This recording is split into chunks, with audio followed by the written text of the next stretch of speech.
Japan's attack on Hawaii's Pearl Harbor, December 7, 1941. Thesis statement. As friction between Japan and America was increasing because U.S. stopped trading resources to Japan, this made Japan enraged, so they planned to surprise attack Pearl Harbor on December 7, 1941. On August 6 and 9, 1945, America came back from the tragedy of December 7, 1941. Nuclear bombed Hiroshima and Nagasaki to the end of the attacking. To this day, it is still a tragedy for Japan because of radiation, and America because of oil leakage. Milwaukee's Billy Mitchell. Billy Mitchell predicted Pearl Harbor attack by Japan, and not only the attack, but that Japan would attack by aerial bombardment on ships. A few years earlier, based on his visit to Japan in 1910, hearing about America and Japan's friction increasing, he even created a demonstration of what's going to happen. The Army liked his idea of boosting up the military, so he was a hero but didn't quite stop the attack. Roosevelt knew that the Japanese were going to attack, but he didn't know how they were going to attack. He thought they were going to try and steal the U.S. planes, so what he did was line up the planes on the naval base. He lined the planes up on the base so they would be easier to protect from the Japanese. But what he did not realize is that it would make it easier to destroy the planes, which was Japan's goal.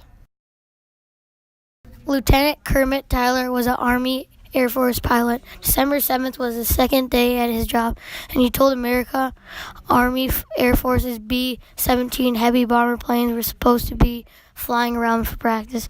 So when Kermit saw a large flight of incoming planes on the radar, he assumed it was the American B-17 bomber planes. So he told everyone, stay calm, it's American planes. He thought they were just running early, so Japanese planes came in undetected. 77 years since rising sun met rising sun in the early morning skies of Pearl Harbor, Hawaii. Yesterday, December 7th, 1941, a date which will live in infamy. Paul Evan Kennedy. 8 a.m. as a swarm of Japanese warplanes began an attack on the U.S. naval base. Kennedy thought it was a drill and tried to tune it out. My buddy saw that I wasn't responding, so he pulled the covers off it and said, "Get up and go, we're under attack, grab your gas mask and helmet." I didn't even put on my pants. The attack struck a devastating blow against the U.S. Pacific Fleet. 5 U.S. battleships, 3 destroyers, and 7 other ships were taken out, and more than 200 aircrafts were lost in the rain of Japanese bombs and gunfire soon. A chilling encounter with one of the Japanese pilots who was dropping torpedoes on the U.S. fleet that morning would become seared in Kennedy's memory. Above me, about 20 feet above my head, was a torpedo plane with a big torpedo, Kennedy recalled, and that's not a way to wake up. As the plane approached, Kennedy said he was close enough to see right into the cockpit. Right above the torpedo, Kennedy saw the Japanese drop would detonate on the USS Oklahoma, which within 20 minutes was overturned on its side. Kennedy remembered seeing some men blown into the air like rag dolls, and others scrambling for their lives, climbing over the hull of the ship. It was a sad, sad sight.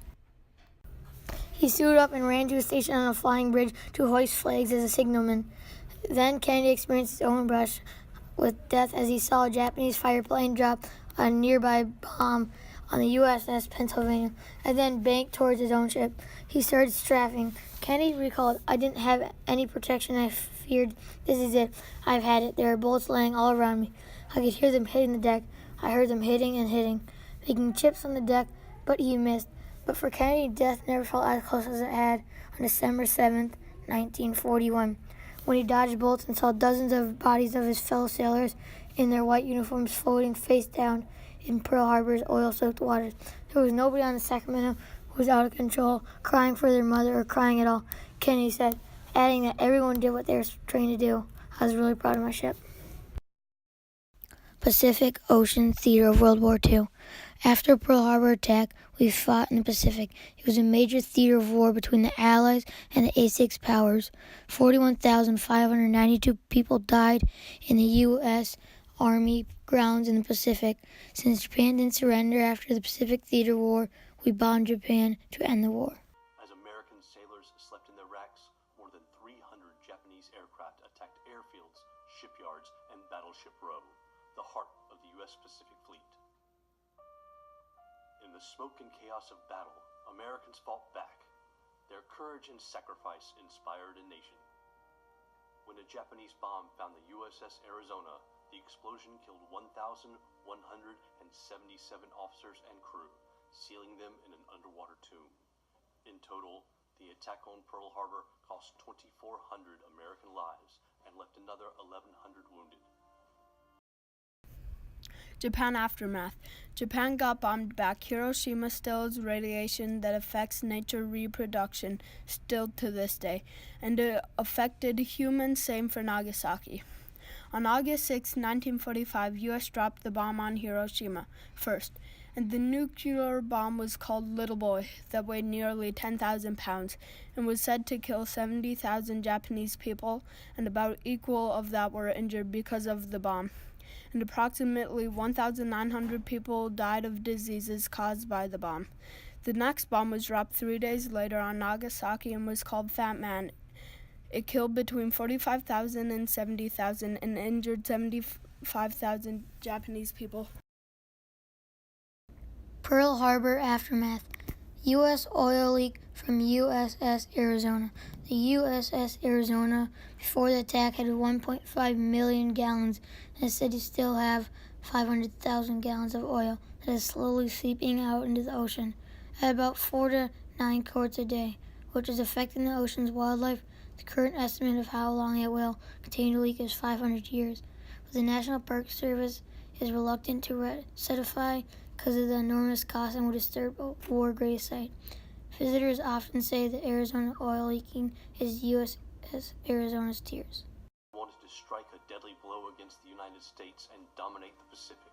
Instead, they woke the sleeping tiger.